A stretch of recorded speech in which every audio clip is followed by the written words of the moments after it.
Здравствуйте, меня зовут Екатерина Кочурова. Я актриса Башкирского государственного театра кукол. Сегодня мне бы хотелось вернуться на 20-30 лет назад и рассказать вам о том, как я попала в театр. Начну я, пожалуй, с самых истоков, с нашей семьи. Мои родители музыканты, профессора, они преподают в нашем институте искусств. И вся наша жизнь очень тесно была всегда связана с музыкой, с театром, с музеями с нашими. Можно даже сказать, что искусство – это среда обитания, это очень привычная для меня атмосфера. С самого детства я занималась музыкой. Я закончила первую музыкальную школу имени Наримана Сабитова. В 90-м году я поступила в училище искусств по классу фортепиано, и уже тогда мне казалось, что судьба моя решена, что я музыкант. Но так было угодно, что уже моими личными друзьями стали не только музыканты. У меня появились друзья-художники, театралы.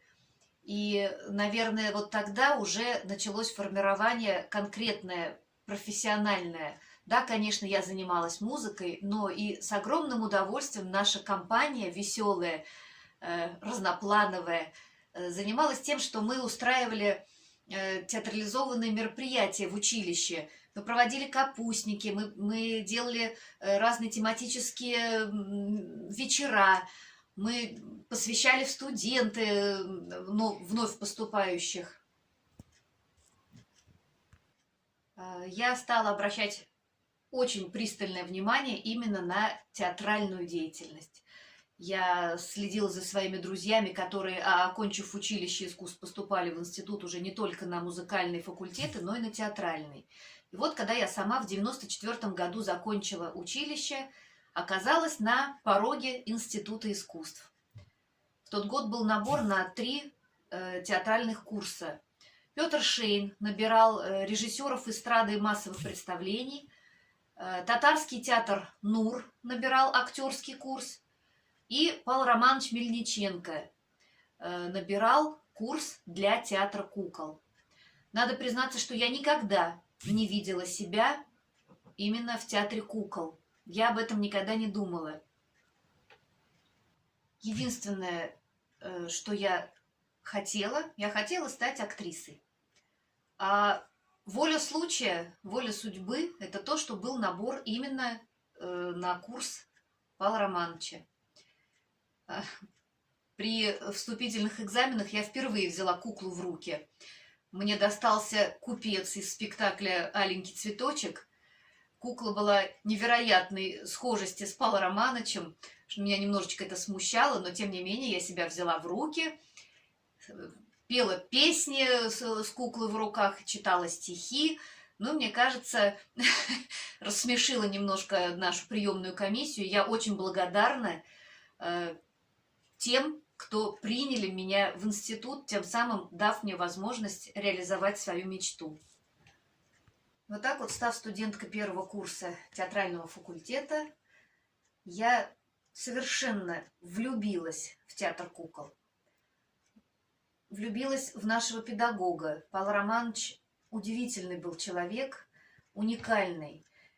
Одно огорчает всегда, это судьба. Мы были последним курсом Павла Романовича, он нас не успел довести до окончания института, но тем не менее я очень благодарна тому, что когда мы были студентами, он нас начал вводить в текущий репертуар театра.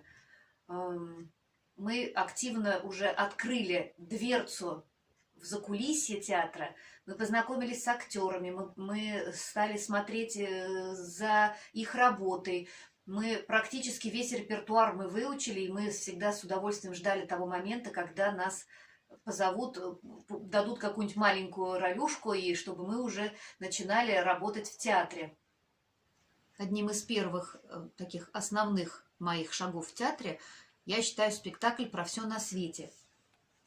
У меня сохранилась небольшая такая программка театральная.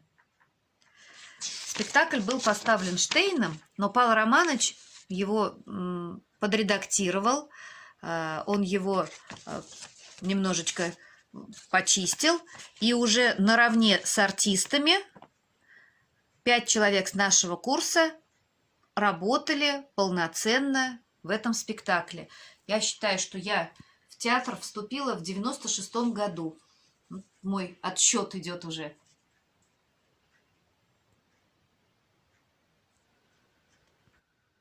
Вот так вот с 96-го года мы очень активно были заняты во всем репертуаре. Мы ездили на гастроли, мы работали новогодние наши елки, были заняты уже в текущих спектаклях и в новых.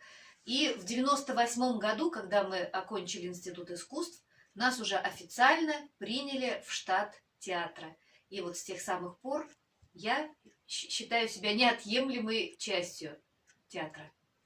Вот так с 98-го года я и оказалась в театре кукол навсегда. Я очень надеюсь, что я уже отсюда никуда не уйду.